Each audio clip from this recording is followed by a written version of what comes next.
Hello दोस्तों, आज मैं बहुत ज़्यादा अपसेट हूँ क्योंकि मम्मी का तबीयत रात से ही इतना ज़्यादा ख़राब हो गया है। उनके बहुत ज़्यादा सर घूम रहा है। तो जैसे तैसे रात में हम लोग दवाई ववाई दे के शांत किए कि हम लोगों को लगा गैस वूस हो रहा है तो उसे छोड़ दिए, ठीक है दवाई खाए।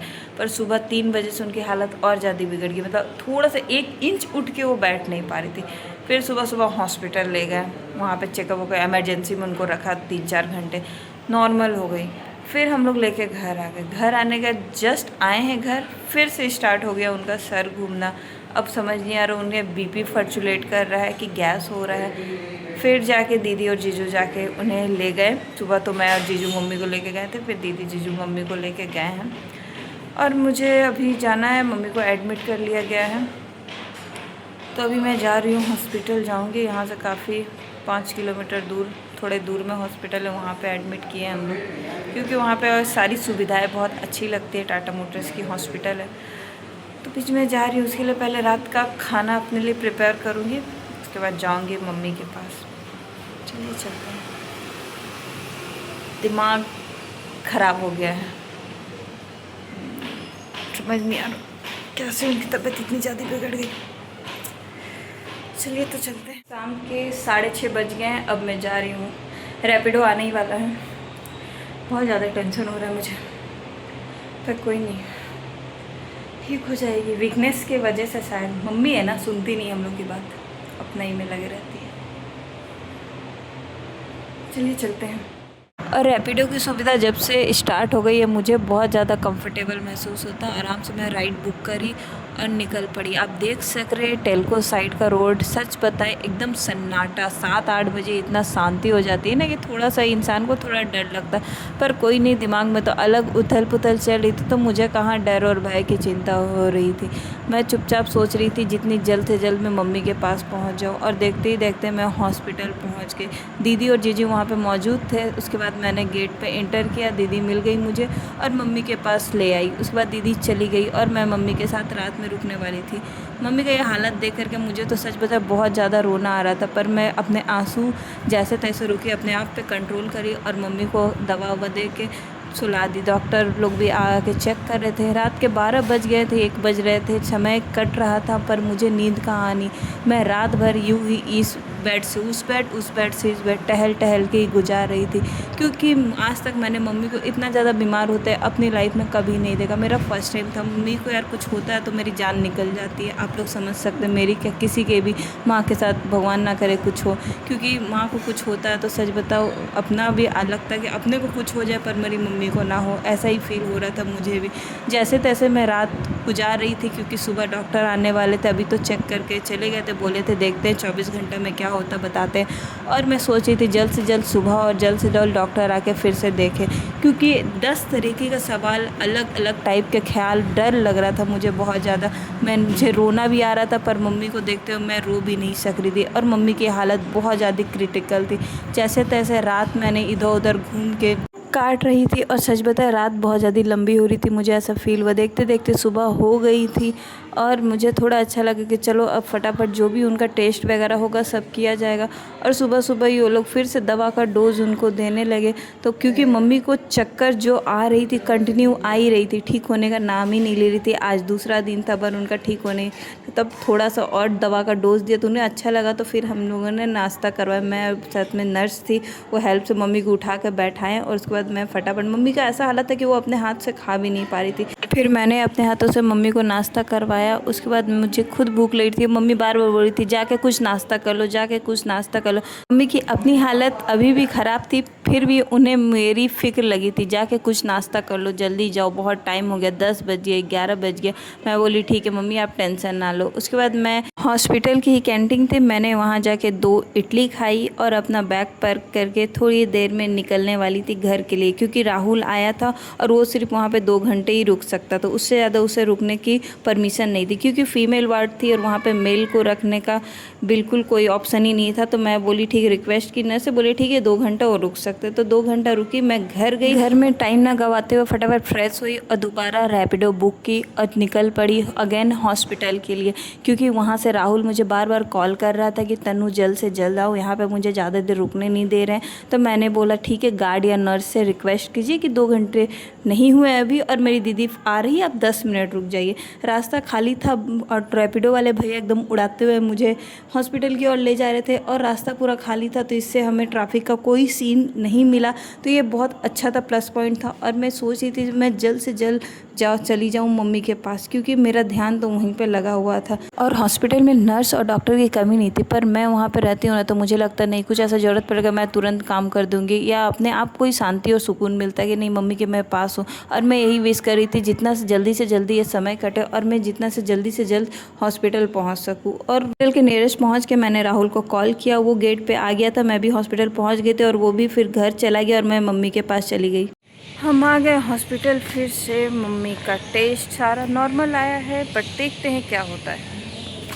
आज तो रात रुकना ही पड़ेगा। हॉस्पिटल में थोड़ा घूम रहे थे माइंड शांत करने के लिए। चलो जाते हैं मम्मी के पास, डॉक्टर से भी मिल लिए हैं, सारा रिपोर्ट नॉर्मल है। और मैं पहुंची तो उसी समय डॉक्टर का विजिट था, तो मैंने डॉक्टर से अच्छी तरह बात कर ही लिया था और थोड़े गार्डन में घूम रही थी। यार इतने अच्छे ये पेड़ के फूल लग रहे थे ना कि क्या ही बोलो, वाइट कलर के थे और बहुत ही खूबसूरत है। तो इन्हें देख के मैं थोड़े अपने मन को शांत कर रही थी, क्योंकि दिमाग तो बिल्कुल शांत होने का नाम ही नहीं रहता। और मम्मी की हालत देख के मुझे बुरा तो बहुत ज़्यादा लग रहा था, पर इस बात का सुकून था चलो अभी तक जितने भी टेस्ट हुए सभी नॉर्मल है। तब तक खाने का टाइम हो गया था और वहाँ पर खाना कुछ सिंपल सैम्पल सा मिला था, क्योंकि हॉस्पिटल खाना ऐसी होती थी। तो मैंने मम्मी को फटाफट खाना खिला दिया। मैं खाना खिलाते ही सोच रही थी यार देखो मम्मी ठीक हो जाओ, क्योंकि आप ही मेरे को खिलाती हो। क्योंकि बहुत बार ऐसा होता है कि मेरे पास टाइम नहीं रहता, मैं हड़बड़ा के ऑफिस के लिए निकलती हूँ, तब मम्मी मेरे को फटाफट मेरे आगे पीछे घूम के मुझे खाना खिलाती। ये सोच के मुझे रोना आ रहा था, पर मम्मी को देखते हुए मैं कुछ नहीं की। हाथ धोने गई तो वहाँ पर देखिए एक पूसी केट प्यारी सी बैठी हुई थी बाथरूम के साइड में। तो मैंने बोला चलो अच्छी बात है, ये लोग एक ब्लैक थी और एक वाइट थी, ब्लैक वाली भाग गई पर वाइट वाली रुकी हुई थी। और यहाँ पे मैं जब खाना खा के टहल रही थी तो चिप्स की इतनी बड़ी स्टॉल लगी थी, यार क्या ही बोलूँ। अब खाना तो मैंने खा लिया है, मैं अब थोड़ा टहल रही हूँ हॉस्पिटल में ही, और यहाँ पे चिप्स का दुकान आ गया। दिमाग को स्ट्रेस ना देते हुए, थोड़ा अपने दिमाग को शांत करते हुए मैं थोड़ा वॉक कर ले रही हूँ। मम्मी भी सो रही है, दवा मिला तो उनको थोड़ा ठीक लग रहा, तो आराम कर रही है और मैं थोड़ा घूम ले रही हूँ।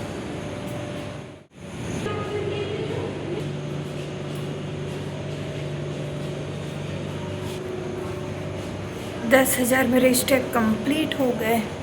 अब मैं जा रही हूँ थोड़ा रेस्ट करने। अकेले घूमने से दिमाग भी थोड़ा रिलैक्स होता है, इसलिए मैंने घूम लिया। और देखते देखते 10,000 हो गए हैं, जा रही हूँ। जैसे ही मम्मी की बेड के पास आई देखी तो मम्मी सो गई थी। मैंने उससे पूछा आप बाथरूम वगैरह जाओगे, तो बोली नहीं। तो हम बोले ठीक है तब आप सोइए, और मैं मम्मी के पास ही बैठ गई। मैं सोची थोड़ी देर में सोऊंगी। देखते देखते सुबह के 4 बज गए थे और मुझे नींद बहुत ख़तरनाक आ गई थी। पर क्या ही बोलूँ, मेरी शक्ल से आपको लग ही रहा है कि मुझे नींद आ रही। हाँ दोस्तों, मुझे बहुत नींद आ रही थी, पर मैं सोई नहीं बिल्कुल भी। हॉस्पिटल में सुबह 4 बजे से ही सब उठ जाते, तो मुझे नींद कैसे आती इतने आवाज़ पर। डॉक्टर अभी आए थे, मम्मी को चेकअप किए और फिर गए हुए। अभी कुछ 1-2 और टेस्ट है जो 11 बजे होगा, तब तक सोच रहे हैं मम्मी को नाश्ता करवा, मम्मी हम नाश्ता कर ले, मम्मी को करवा। टेस्ट कराने के लिए मम्मी को एम्बुलेंस की हेल्प लगी, क्योंकि मम्मी बिल्कुल भी चल नहीं पा रही थी और इस कोने से दूसरे कोने पर जाने थे। इसीलिए फिर फर्स्ट टाइम मैंने भी हॉस्पिटल के एम्बुलेंस में बैठा। लास्ट वाला टेस्ट भी नॉर्मल रहा और मम्मी आ गई थी। मम्मी को थोड़ा ठीक लगा, तो मम्मी को खाना खिलाने के बाद मैं भी बिरयानी खाई और फिर मम्मी को बाय करके मैं बोली मम्मी मैं 1 घंटे में आती हूँ। मैं फटाफट घर गई, रेडी हो गई और फिर से आ गई अगेन हॉस्पिटल।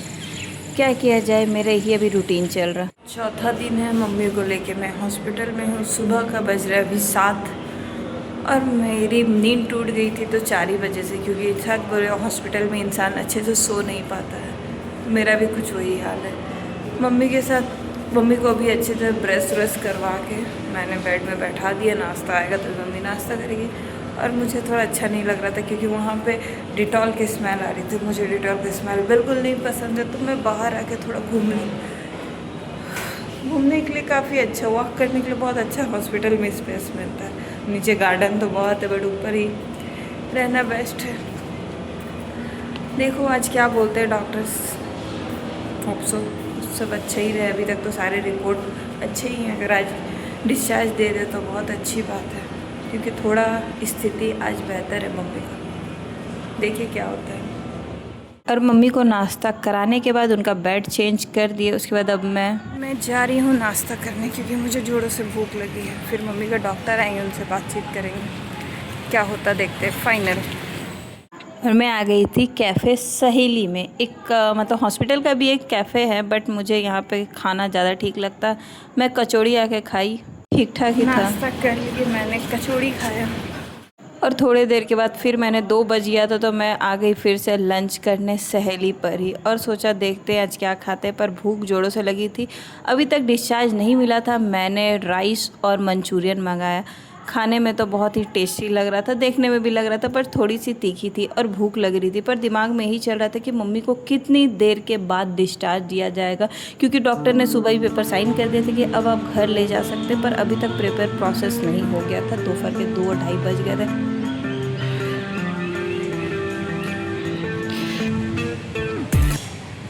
खाना खा लिया यार, मंचूरियन राइस इतना तीखा था कि सर्दी लग गई मुझे।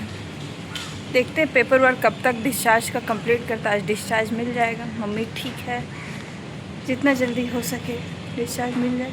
मम्मी ठीक है, इस बात से ही बहुत खुशी है हमें कि थैंक गॉड कुछ नहीं भी था ऐसा कुछ, पर पता नहीं उन्हें क्या हो गया था। छुट्टी मिल गई है, मम्मी को छुट्टी मिल गई है, और हम फर्स्ट टाइम डिस्चार्ज प्रोसेस अकेले करवा रहे हैं। कैसा लग रहा मम्मी? बहुत अच्छा। मम्मी का डिस्चार्ज हो गया है, मम्मी बहुत पहले से बेटर है। और हम लोग जा रहे हैं। बिलिंग में थोड़ा टाइम लग गया, क्योंकि ये लोग बिल थोड़ा गलती कर दिए थे, अमाउंट ज़्यादा ले लिए हैं।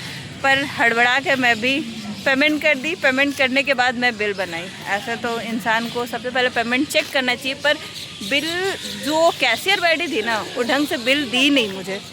बोली फ़ोटो क्लिक कर लीजिए, इतना हो। मिलाने के लिए देती आदमी मिलाएगा ना, नहीं नहीं मत मिलाइए मत मिलाइए, क्या ही बोला जाए। अब कल मेल करेंगे, उसके बाद रिफ़ंड प्रोसेस होगा। तो अच्छा हो मैंने देख लिया, पता नहीं लोग कितने के साथ ऐसे गलती कर देते हैं। बिल है, गलती हो ही जाता है, इंसान बनाता है। कोई नहीं, कल मैं रिफ़ंड प्रोसेस मेल से ही करूँगी, देखते हैं क्या होता है। होप सो रिफ़ंड हो ही जाएगा। तो मम्मी अच्छी हो गई, इस खुशी में अच्छा लग रहा है। हड़बड़ा के मैं पेमेंट कर दी। पर कभी भी आप लोग से भी कह रही हूँ, अगर कंप्लीट जब तक पेमेंट आप लोग डिटेल्स पूरा कंप्लीट ना चेक कर ले बिल, आफ्टर चेकिंग के बाद ही पेमेंट करें। हड़बड़ाने का नहीं है मेरी तरफ, बेवकूफ़ी मैं करी। चलिए चलते हैं, हमारा गाड़ी आ गया है और अब घर जा रहे हैं। मम्मी को 4 दिन के बाद हम घर लेके जा रहे हैं। और मैंने रैपिडो से कार बुक कर लिया था, क्योंकि ऑटो में बहुत कुदा कुदा के ले जाता है, तो मम्मी को ज़्यादा दिक्कत हो ना हो, इसीलिए मैंने फिर कैब बुक कर लिया था। और मम्मी को आराम से, मैं चाह रही थी कि मम्मी घर पहुंच जाए। और जा रहे थे, और सच बताएं मम्मी ठीक है, तो इससे ज़्यादा मुझे और कुछ नहीं चाहिए। मैं और कुछ नहीं सोची थी, और सोची थी भगवान मम्मी को हमेशा ही अच्छा रखे। और सुंदर नज़ारा देखते हुए मैं बहुत खुश थी, और मैं घर जा रही थी। और मैं ये वीडियो यहीं पे एंड करती हूँ। मिलती हूँ आपसे अपने अगले ब्लॉग पे। Thank you so much, bye bye.